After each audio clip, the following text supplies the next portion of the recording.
They had an anomaly detection system where they would see if there's some sort of weird use. In other words, you can kind of tell it's not being used in a proper way, which flagged the accounts, and evidently they were taken down. And most of the LLMs out there have these kinds of protections, but in many cases, they can go on for a few days, a few weeks sometimes, even more, without detection. And these guys are going to get a little bit more sophisticated about that. They're going to figure out how to avoid anomaly detection, the ability to have random patterns and how they're accessing the APIs, things like that.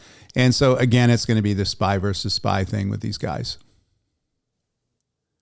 So again, using the advanced monitoring, Anthropic terminated the accounts, enhanced safeguards, and went public to deter copycats. Proven proactive defense works against shadow operations.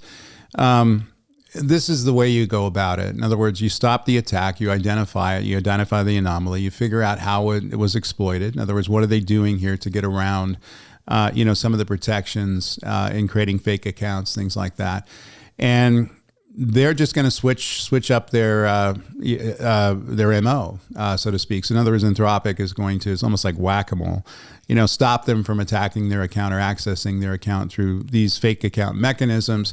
They're just going to switch their tactics up and get at it in other ways. And it seems to work pretty well.